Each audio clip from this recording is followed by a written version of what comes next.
Hello, and welcome to the first in this series of videos about the Cambridge First for Schools exam. And here we're going to be looking at the reading and use of English paper. We're going to be looking at all of the different parts of the use of English first, and then later the reading in the subsequent series of videos. Today we're going to be looking at part 1, which is the multiple choice cloze. Now, the reading and use of English paper is very short, really, for what it is. It's an hour and a quarter, so 1 hour and 15 minutes, and there are 7 sections that you have to complete. So you have to work quickly. It's very important that you work through the use of English part as quickly as you can to save more time for the reading section that follows. Reading takes more time from what I've seen from my own students. So, looking at the multiple choice cloze, you're presented with a text with some gaps. And for each gap, you have 4 choices, different words that could fit the gap. For the most part, this is going to test your knowledge of prepositions, and certainly prepositions in phrasal verbs. It's going to test your knowledge of shades of meaning. And what I mean by that is that you'll be presented with a gap and 4 options, and the 4 words will be closely related. Only one of them will have the precise meaning that will complete the sentence. You'll also be looking at verb patterns, so what kind of forms follow what kind of verbs, as well as set expressions and collocations. So before you try the example, here are a few tips. When you've chosen one of the options, read through the sentence again to see if it sounds right. If it doesn't sound right to your ear, then it probably isn't the right option for that gap. Also, by reading the sentence again, you might discover something that you'd missed.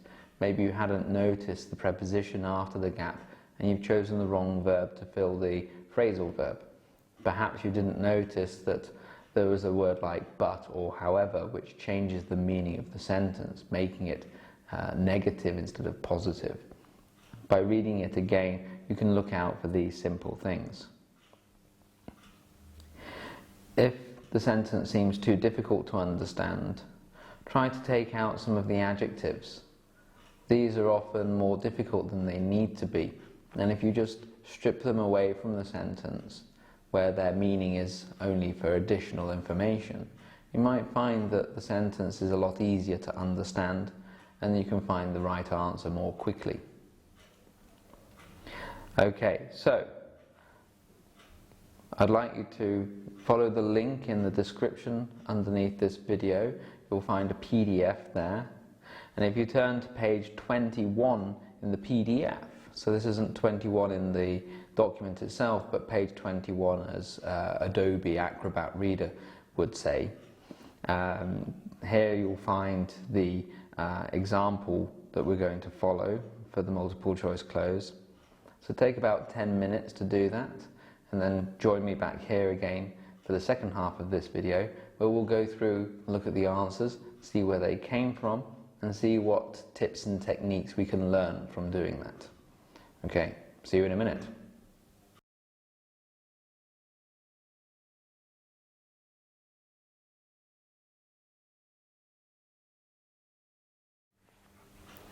Okay, you've now had a chance to look at that first example. We have the 8 questions. To get a pass, you need 60% overall. So if you can get 5 out of the 8, you'll be on the right track. So for number 1, the answer we want is C, turned. This completes the phrasal verb to turn out. So it happened that. In fact, it turned out to belong to a dinosaur. We don't want D, pointed out, which is another well-known phrasal verb, and that means show or to demonstrate something, and that doesn't fit the meaning of this sentence. For number 2, we have 4 words that are very similar in meaning, but the only one that fits this context is B, gathered. When you have a group that happens to come together at a particular place, they gather. We could say that they were concentrated around huge rivers, but we wouldn't say regularly. For number 3, we want A, conditions. So we're talking about the environmental conditions at this time. So we wouldn't have, for example, settings, which is something that you can choose, like settings on a camera. And we wouldn't want situations, which tell us too much about a different context to this one. For number 4, we want D, exposed. So once prehistoric bones are exposed to the air. So they perhaps emerged, or we brought them out of the ground, or they appeared, but the bones themselves were exposed to the air. It's the only word that fits the meaning. Likewise, in number 5, the answer D, remains, is the only one that fits, because ruins talks about old, maybe damaged or destroyed buildings, not skeletons or bones. So, number 6, we want the answer B, donated, some of which they have donated to museums. So we wanted something that meant to give for free. You contribute your work to an art gallery, perhaps a museum, but it's work that you have made. So contributor doesn't fit.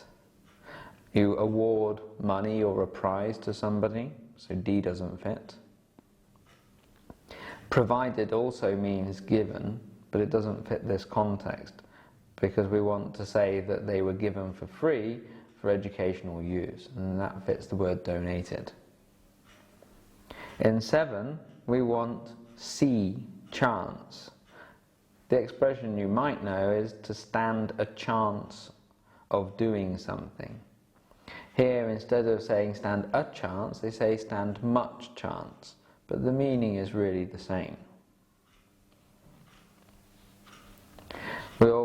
This one is one with plenty of distractions, I suppose. For example, A, possibility, and B, opportunity, both look like they might fit. But they don't fit the structure of the sentence. We have an opportunity for doing something.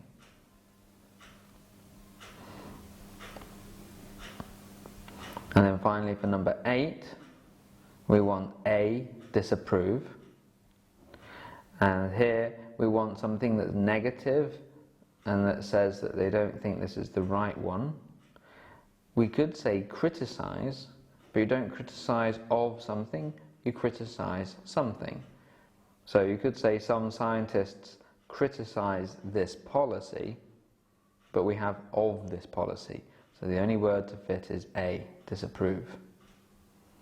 Okay, so as you could see there, a lot of these answers really relied on your specific knowledge of vocabulary. So before the test, it's very well worth going through some of the more common areas of language and make sure you really understand what these words mean. Also, when you come across new vocabulary, try to find synonyms for these items of vocabulary, but look into their shades of meaning. How do they differ?